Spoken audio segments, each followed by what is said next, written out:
Hi folks, welcome back. Today we're going to be looking at Adam McIntyre's response video to me, which he published many days after I published my last response to him. Now, as you'll notice, Adam's response barely passes for a response because the first thing that needs to be said is Adam didn't actually even respond to my video. He did one of the most cowardly things you can actually do in internet discourse. He responded around it. See, instead of reacting to my video directly, Adam reacts to Evangelina's video about me and then treats her framing as a proxy for my argument. That is the single most important framing move he makes in his entire video, and it's incredibly telling because imagine this. You spend years making defamatory, slanderous videos about someone, and the moment they respond directly to you, substantively, you suddenly become incapable of responding to them directly. So instead, you hide behind someone else's interpretation of their argument, knowing full well that interpretation is built on ad hominem attacks, straw men, and complete dishonest representations of what was said. Now, that matters, folks, because it allows Adam to avoid engaging with any of my actual claims. He avoids quoting me directly. He avoids addressing my reasoning. He avoids engaging with any of the evidence that I present. Instead, he argues against a mediated interpretation rather than the source material, being me. This is classic argument laundering. By reacting to his friend's interpretation, Adam insulates himself from factual accountability while still attacking me. If anything is wrong, his excuse is going to be, oh, well, it's just commentary, or I was just reacting, not providing an actual rebuttal. Functionally, my argument never actually enters the room, and it never enters his video, even though my name is actually in the title. This video might as well be titled Reacting to Evangelina's Scoff About Something Else, because that's effectively what Adam's video was. Now, from there, Adam immediately moves into pre-framing. I'm defined before I even get to speak. This is what these people always do, as we've seen. They poison the well. Before any substantive engagement with any of my arguments, Adam has to establish a narrative that I'm a fallen creator, that I'm unsuccessful, I'm rage baiting, I'm a right-wing grifting. This is pre-argument inoculation. By casting me as unserious, as bad faith, or motivated by desperation, Adam primes his audience to reject anything I say before it's even evaluated. Now, notably, this framing relies entirely on view counts, on aesthetics, and its supposed character arc. It never actually engages with the truth value of my claims because there are truths in the claims that I cite. And that's exactly why Adam won't touch them. Instead, he uses social status judgments as a substitute for argument. Once that frame is set, Adam doesn't actually even need to rebut me. He just lets mockery do the work. It's low level, low IQ deflection. And needless to say, as is practice for people like Adam, he just engages in using rage bait as a universal escape hatch. He repeats the same lines over and over again. He says, you took the bait, you're trying to rage bait, you want attention, you responded too fast. This is a textbook genetic fallacy. He attacks why I'm speaking, right? He speculates on my intentions instead of whether what I'm saying is correct. People do this when they're incapable of developing sound logical reasoning.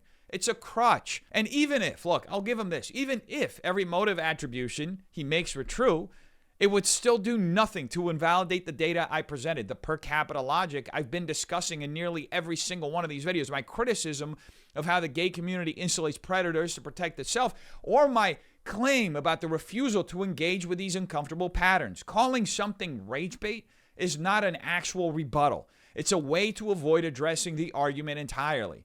Now, Adam then lays the groundwork to rely purely on mockery instead of substance. He insists Evangelina address the data. Guess what? She didn't, and we proved it conclusively in my last video about her. He claims the video was mostly about the argument. It wasn't. We proved that too, very conclusively. He says there's nothing there to respond to, which is just simply false. Again, conclusively demonstrated in all of my videos so far. In practice, Adam's video offers no counter data, no alternative per capita analysis, no methodological correction, and no engagement with base rates or overrepresentation logic. Instead, it relies on laugh tracks, on tone policing, credential assertions without any sort of demonstration, right? He appeals to authority, but never presents anything to actually support his claim. And dismisses summaries like, oh, he said a lot of nothing. That creates the appearance of engagement without any substance. It's like trying to ride a bike without knowing how to ride a bike, which ironically means that his whole argument as saying that's a whole lot of nothing is also a whole lot of nothing.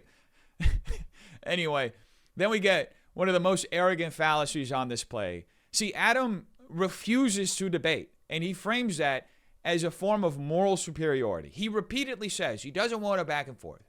He won't respond again. He claims I'm not worth engaging and suggests responding would help my channel while spending 30-something minutes talking about me through someone else, putting my name in the title, returning to talk about me repeatedly, reacting to my responses indirectly, and encouraging audience ridicule as he does. This is a self-negating position. The hypocrisy is right there in his face, and he's incapable of even seeing it. He wants the freedom to attack without the responsibility of dialogue.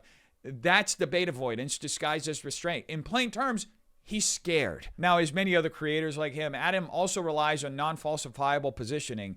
There is no condition under which my argument can be engaged in good faith, because he says, if I cite data, I'm AI-brained. If I respond quickly, then I'm obsessed. If I respond slowly, well, I'm irrelevant. If I persist, I'm just attention-seeking. If I stop, well, I've conceded. And that, folks, makes his position belief-driven, not evidence-driven. It's another clear avoidance tactic because he just can't engage with ideas. He doesn't have the brains for it. And very much like Evangelina, Adam then engages in massive topic substitution to avoid my central thesis. See, when pressed, he shifts to talking about ICE, Epstein, Trump, my nationality, my family, my personal beliefs, my mental state. None of this addresses my core argument. It's just scope flooding, expanding the conversation so wide that the original claim disappears in the mist. That's not rebuttal, folks. It's just evasion through information overload, basically. So it's unsurprisingly that he also leans heavily on moral absolutism with zero standards. He asserts that I don't care, that I stand for nothing, that I have no morals, yet he never defines what standard he's using to make any of these statements, what evidence would change his view, or how my argument fails on its own terms. Moral condemnation all of a sudden starts replacing the need for reasoning, and that's clear rhetoric. That's not analysis. Now, all that being said, the most interesting part is when Adam chooses to escalate further the situation with threat signaling and intimidation language. He claims to know personal information about me, warns me not to test the waters, and references my family and background. That's not argumentation. That's intimidation framing. And it's a signal that the conflict has moved from ideas to personal pressure. And when an argument reaches that point, folks, well, guess what? You're just telling the world that you lost. See, Adam, you started the conversation. I get to respond as many times as I want. If you want to make it personal, well, that's your choice. But it only proves that you've lost the argument. It shows zero emotional restraint, complete dishonesty, and absolute moral bankruptcy. Bottom line, Adam, your response does not engage with my argument at all. It does not quote me directly, actually, at all. It does not refute any of the data I presented. It doesn't challenge my logic. It offers zero counter framework. Instead, it relies on proxy argumentation through Evangelina, character assassination, motive attribution, mockery as some sort of analysis, scope flooding when you just can't talk about it anymore, non-falsifiable moral certainty, debate avoidance framed as some sort of superiority, and threats. The one tell that you've lost miserably. Functionally, Adam's response proves my core claim, again, for the third time in a row, that certain communities, in this case the LGBT community, avoid uncomfortable conversations about predators by substituting ridicule, moral signaling, and social framing for direct engagement with evidence. And needless to say, resorting to threats when you can't argue is what losers do. So congratulations, Adam. You just lost. Anyway, folks, thank you so much for watching. Hope you have a terrific day. Peace.